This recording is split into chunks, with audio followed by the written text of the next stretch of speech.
Bem-vindos, meus queridos. Os séculos mudam, mas os sentimentos humanos permanecem os mesmos. A história de hoje poderia ter acontecido há 100 anos. Ou ontem. O que é que estás aí a ver? A colega apareceu atrás de Lena tão de repente que ela sobressaltou-se. O cursor saltou pelo ecrã e parou numa fotografia de um lago deslumbrante, com casinhas construídas quase à beira da água.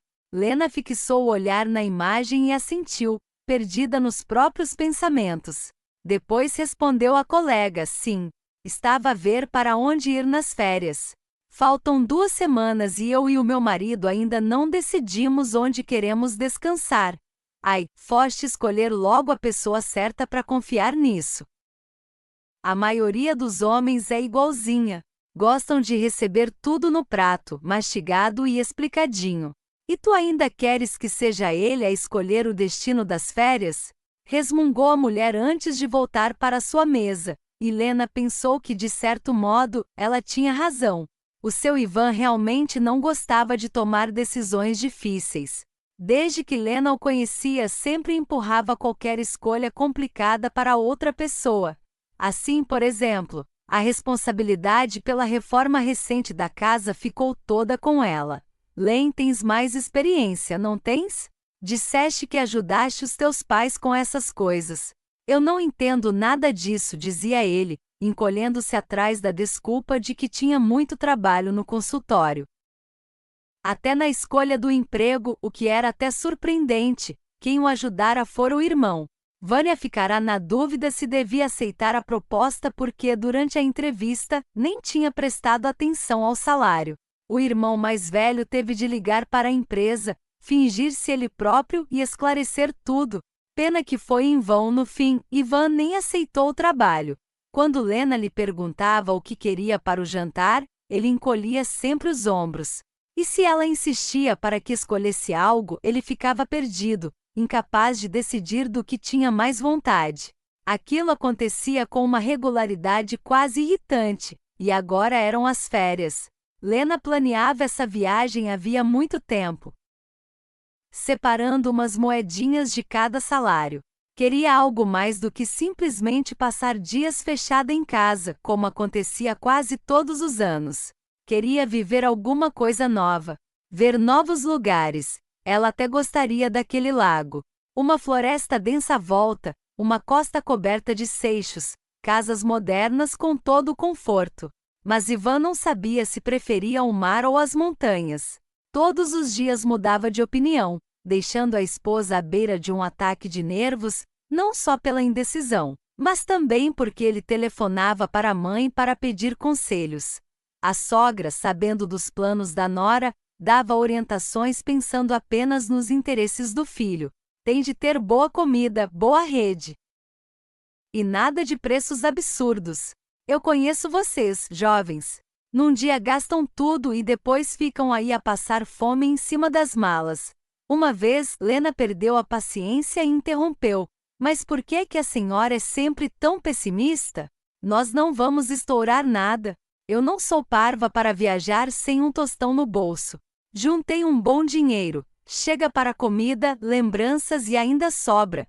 Só dias depois ela percebeu que fora um erro ter mencionado o valor. Quase à meia-noite o telefone vibrou. A voz da sogra, melosa, pediu: Lenocha, disseste que vocês têm dinheiro.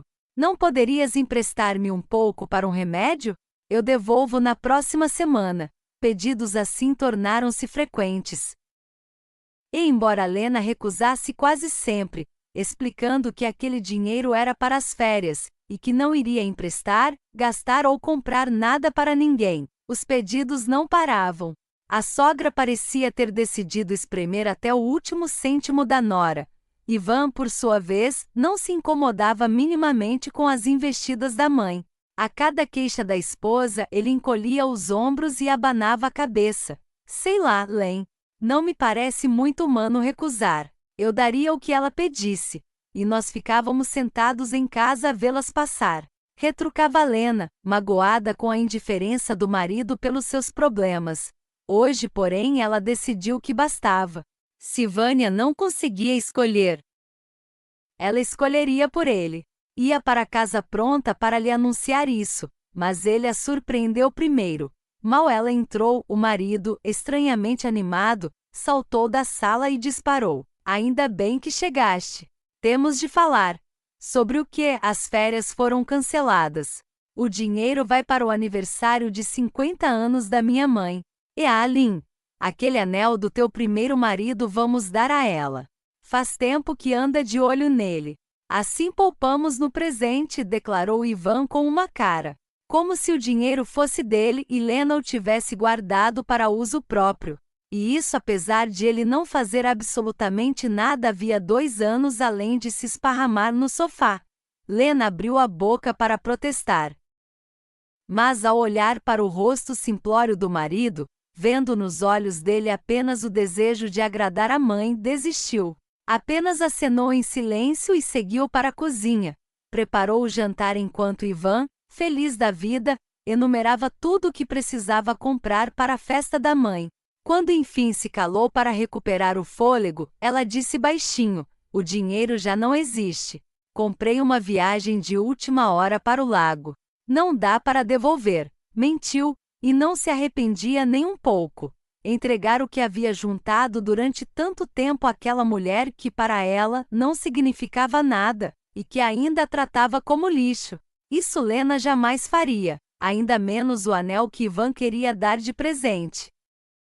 Ela não usava, mas ele era precioso, um pedaço da sua história.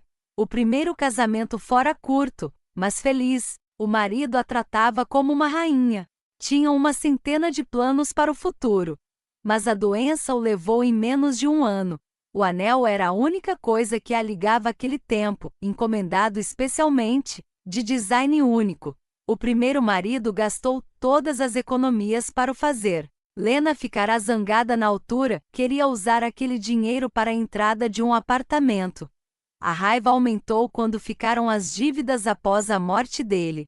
Mas essa mesma raiva a empurrou adiante, até que comprou o próprio apartamento como quem queria provar ao mundo que conseguia caminhar sozinha. Depois conheceu Ivan, e a vida tomou outro rumo. A família, as novas rotinas. E o anel tornou-se uma memória querida. Lena, por que estás calada? Como assim não há dinheiro? Por que não me disseste? Eu já prometi à mãe que vamos ajudar. Prometeste à toa. Devias ter perguntado a minha opinião. Como é que eu podia imaginar que ia ser tão egoísta? Ela apenas sorriu de lado e encolheu os ombros. És uma descarada, Lena. Por tua causa agora tenho de passar vergonha diante da minha mãe. Ai, desculpa. É que me importo tanto que até dá vontade de rir, respondeu ela com desprezo, continuando a cozinhar. Ivan levantou-se num salto, derrubando o banco. E saiu batendo a porta. Voltou tarde, calmo, como se nada fosse, e anunciou: resolvi o problema do dinheiro. Fica tranquila, a mãe não vai ficar chateada. Só trata de deixar aquele anel apresentável. Pelo menos nisso não me deixes mal. As palavras assustaram Lena. De onde ele teria dinheiro? E logo tanto, um empréstimo? Difícil. Sem emprego nenhum banco aprovaria. E no microcrédito não conseguiria tanto assim. Com a pulga atrás da orelha, Lena esperou Ivan adormecer.